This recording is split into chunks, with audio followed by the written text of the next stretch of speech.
Hey everyone, Future here, and today we're going to take a look at Brainworx and ADA's Flanger available through the Plugin Alliance, and we're going to try out this new setup, see how it works out. Hopefully nothing fails. So this is a Flanger plugin by Brainworx together with ADA to faithfully recreate one of the old school Flanger stomp boxes you can find for guitar. And we are going to take a look at it with some synth sounds, and later on maybe a little bit of guitar. Who knows? It's timestamps, so those spoilers, doesn't matter. Let's go over the controls first. Alright, actually let's just listen to it for a little bit.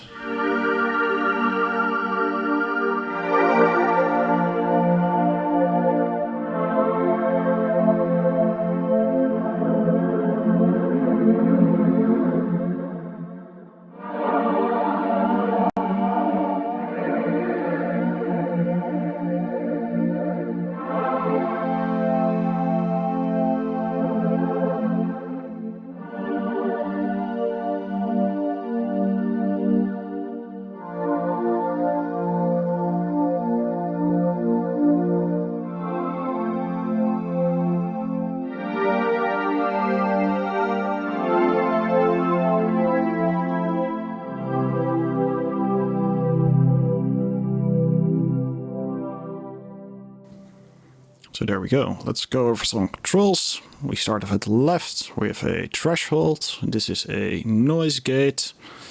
If you turn it all the way to the right, it's deactivated. And if you turn it to the left, you lower the noise gate threshold. For this demonstration, let's put the mix at 100%.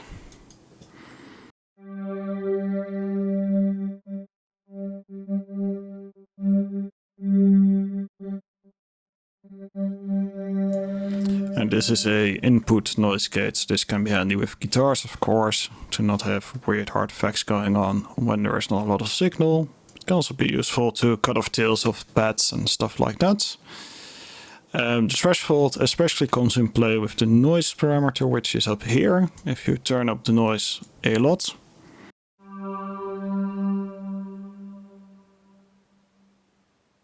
you get quite a bit of a noise still. I'm probably going to have to boost that a bit in post.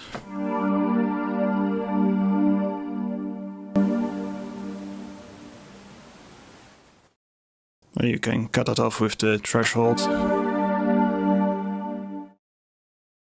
Of course, you also cut off the tail of your longer sounds. That's a bit of a downside.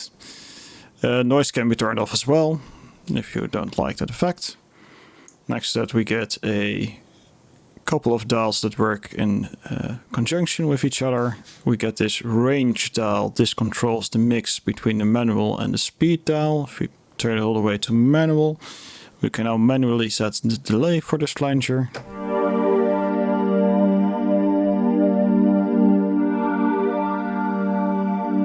Of course, we need to set the mix to less than 100% for it to work.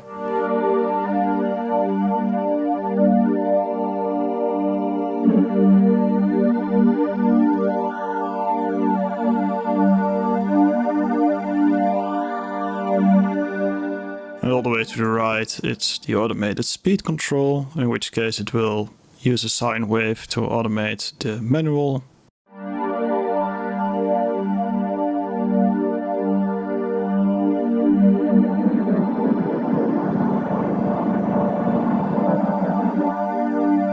And this control can be synced to your DAW as well.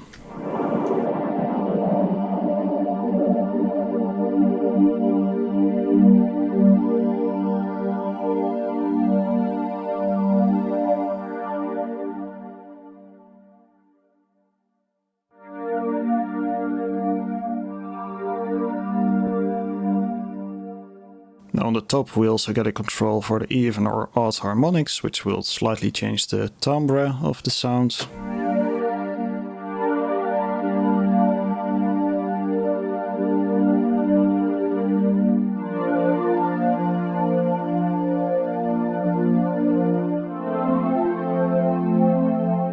And will get a stereo control, and if you turn on the stereo mode, you will get a 180-degree phase shift between the left and right channel, creating quite a big stereo effect.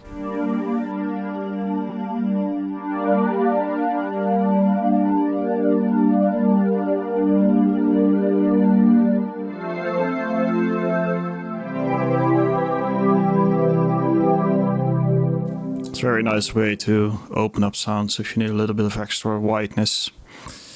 In between the stereo and harmonics, you find the level, which attenuates the incoming signal by 14 dBs. If you want to attenuate the outgoing signal, you can use this little output pot here, which you can turn. On top, you also get a saturation.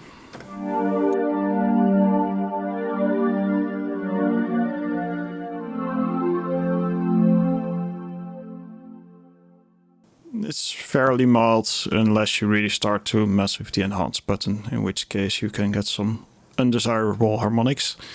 Enhance basically does a boost of certain harmonics, so let's go through that.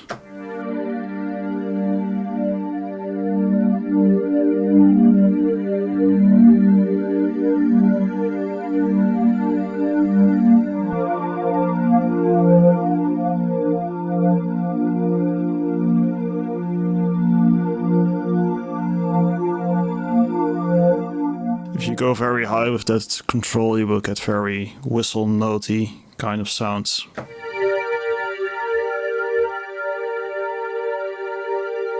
Not especially pleasant, but I guess if your sound lacks a bit of that high, it's a nice way to add a little bit. Besides those controls, you also get two models, a modern model with a nice updated visual style, and the model you will find somewhere in a thrift shop, which hasn't been used for a couple of years. Does change the sound a fair bit.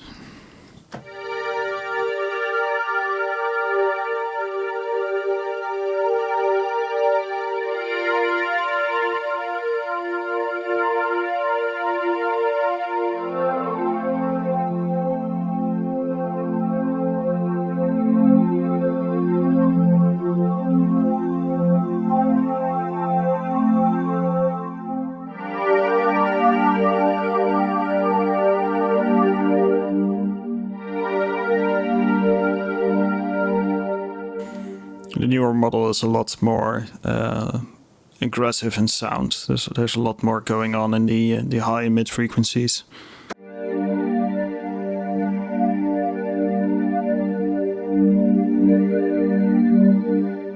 It's a bit of a taste preference. So let's grab another sound to play around with. This should be a lion. Let's turn it up for a second.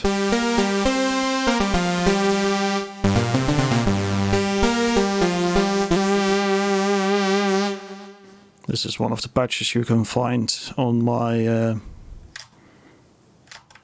Gumroad account. In the original patch there's also a chorus included. Of course I've disabled it to not be stacking choruses. So let's add a bit of chorus. Correction, let's add a lot of chorus. Let's actually dial it down a little bit. Let's keep that off, let's keep it here.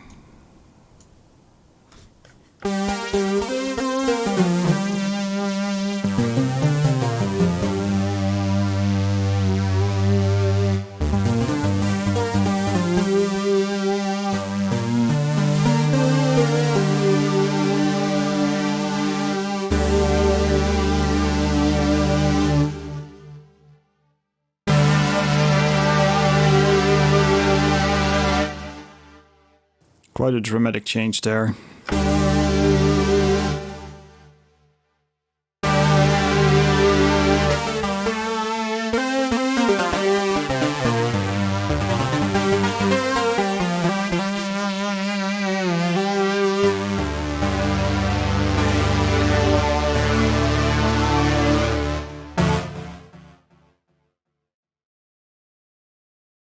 And on top we also get some A/B controls, so you can store some variations in one unit. So how the system works is that you can select one of the letters, change your parameters. So for instance, let's do this. You can click the save button. Now if you go back to this, you can switch between these parameter sets. On the fly you could mini automate it or do whatever you want, or maybe A/B settings to see which setting works best for you. So we could, for instance, I think C and D are still the same, so we could set one to the newer and one to the older model with the same setting.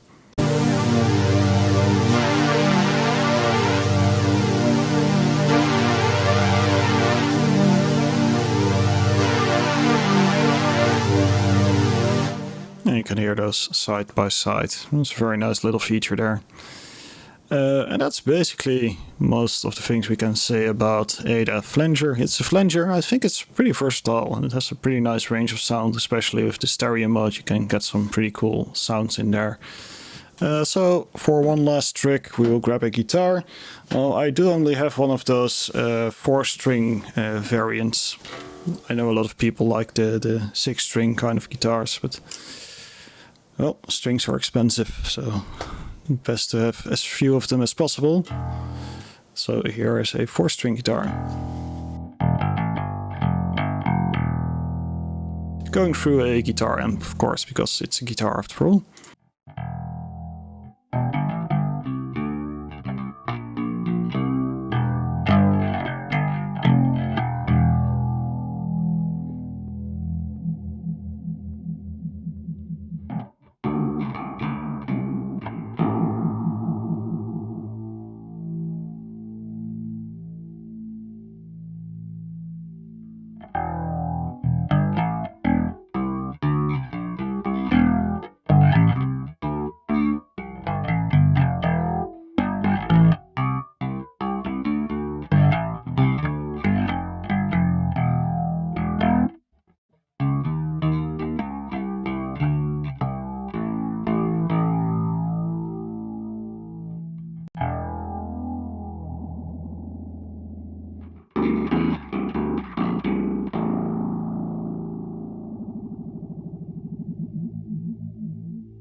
The highest speed is definitely very, very high.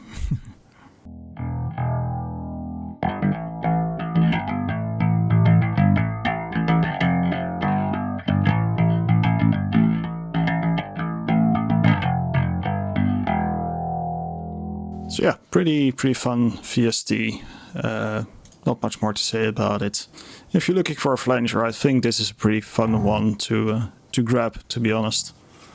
There's a good sound, there's a good set of features, and having the model switch gives you just a little bit more range out of a flanger. That's it for today's video. Hope you found it entertaining, and if you have any questions, just leave them down below. See ya.